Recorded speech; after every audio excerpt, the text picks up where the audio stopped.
Assalamualaikum warahmatullahi wabarakatuh. My name is Zelda Safira, student number 54, and my partner is Ferdin Ridho, student number 48. Today we will present about report preparation and presentation. The first, I'm gonna explain the relationship of this chapter with the marketing research process. This in the last step. In the step 6 is the preparing and presenting the report. The importance of the report and the presentation is report is a written and oral presentation of the research process, research recommendation and or conclusion to specific audience.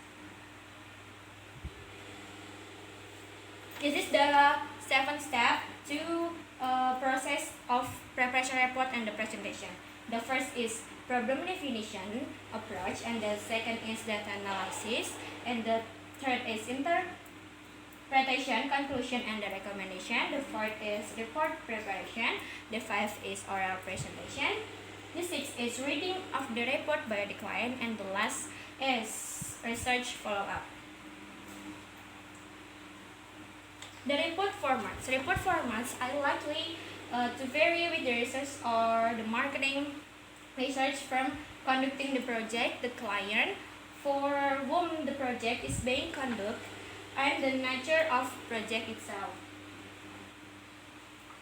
This is the part of the report format. The first is the title page. The title page is include the report, the name, and all the information, and the important thing is include that title.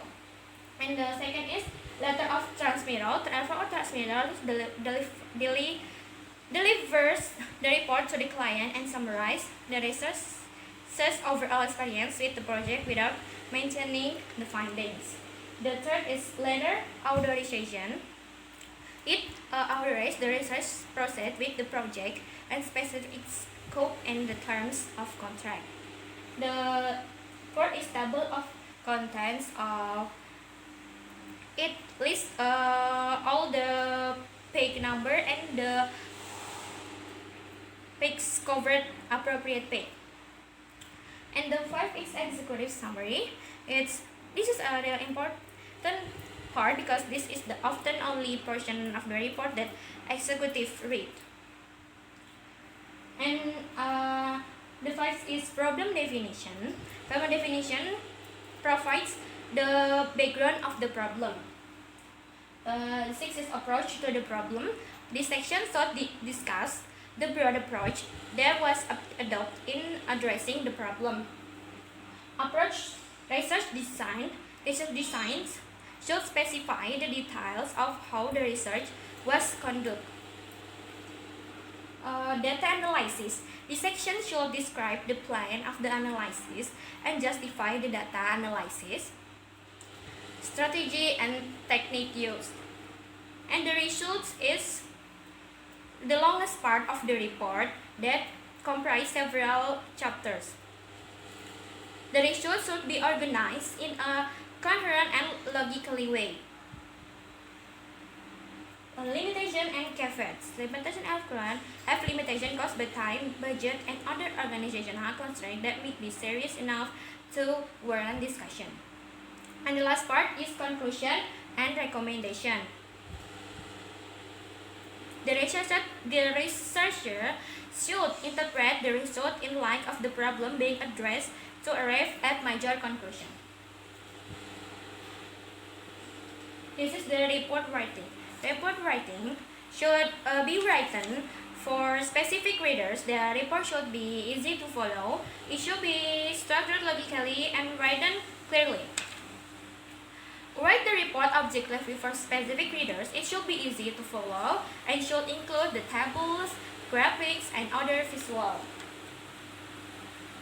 This is the table for the report writing. This is the first is a title number. The title number is include it must be should be input, and this is the 1A. This is the title of number. This also the title of numbers.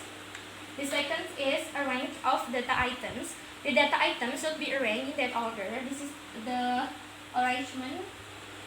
This is the arrangement of data items. This is, and the third is basis of measurement. The basis of unit measurement should be clearly stated. This is a 3A. This is the basis of measurement. Leaders, luring, and space. Leaders dot hyphens used to lead the eye horizontally, import uniformly, and improve readability. This is the leaders. This is the leaders. The space, so it can be readability, and the white space is. This is the white space. This is the white space.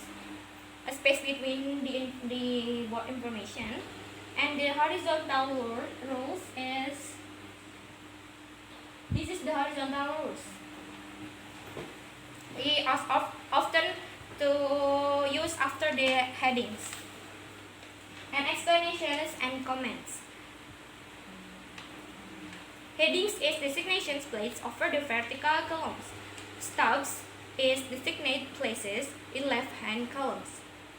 And information cannot be converted into this table should be explained by footnotes. The heading is. This is the headings. This is the heading 2011, and this is the stubs in left-hand columns. And also this is the information that cannot be incorporated into the table should be writing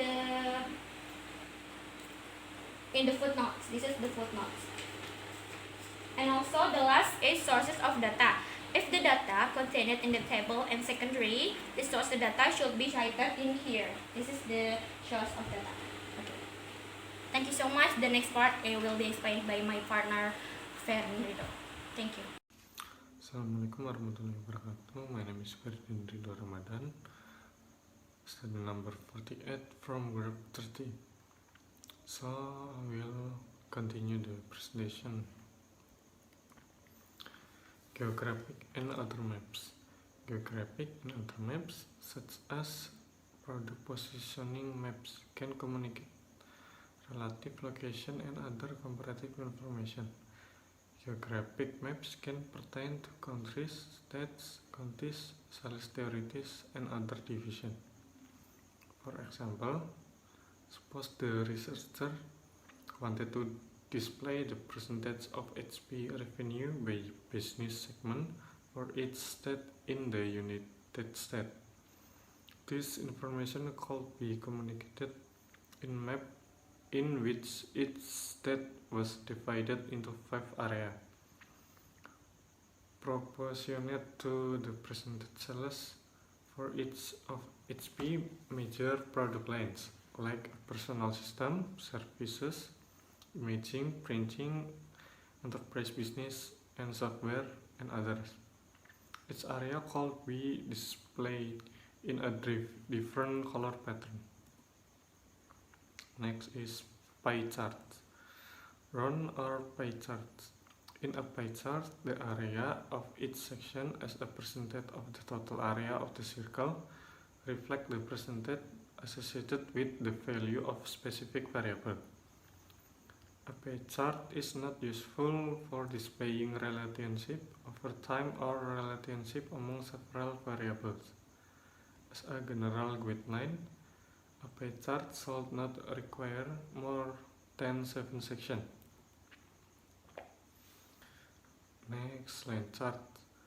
A line chart connects a series of data points using continuous line. This is an attractive way of illustrating trends and changes over time. Several series can be compared on the same chart, and forecast, interpolation, and extrapolation can be shown. And next is pictographs. A pictograph uses small picture or symbol to display the data. Pictographs do not depict results precisely, hence caution should be exercised when using them. And histogram and bar chart. A bar chart displays data in various bars that might be position it horizontally or vertically. The histogram is a vertical bar chart in which the height of the bars represents the relative or cumulative frequency of occurrence of specific variable.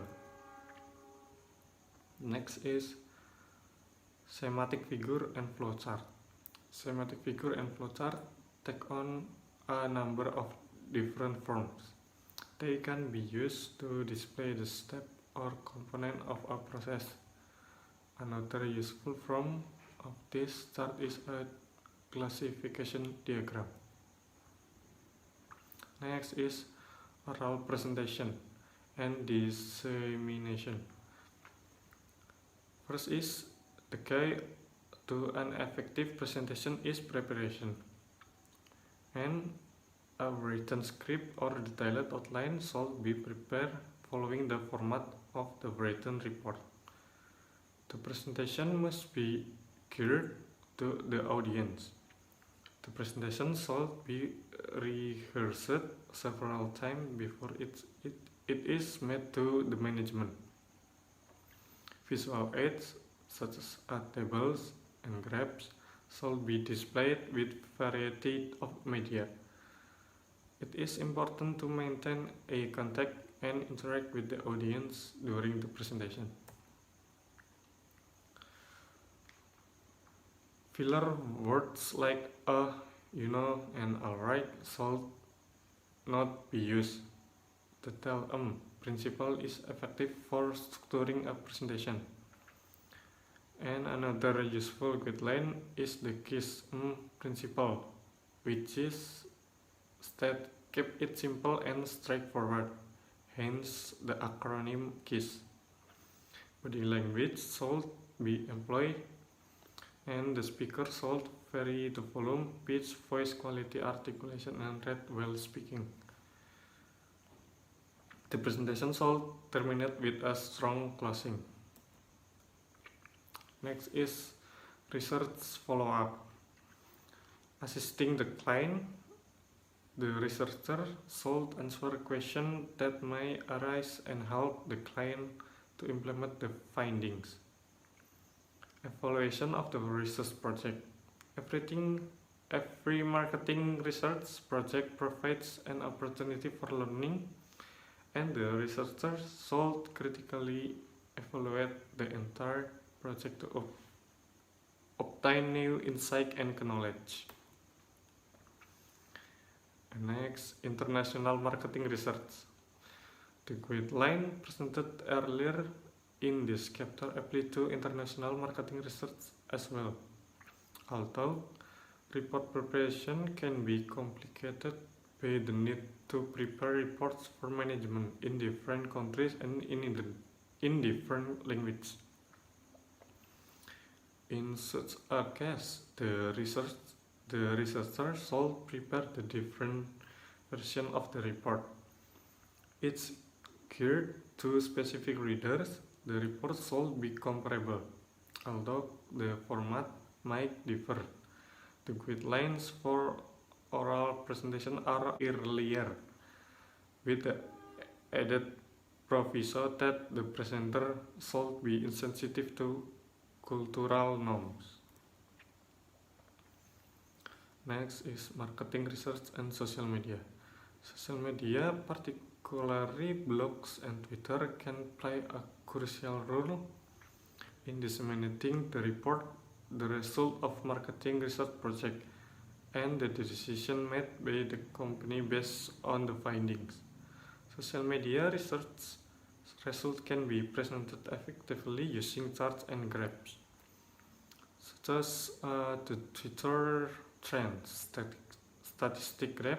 Social media community members' stories can often be effective illustration of statistical finding when used in report or executive presentation. Yeah, that's our presentation. I think it's enough. And wassalamualaikum warahmatullahi wabarakatuh.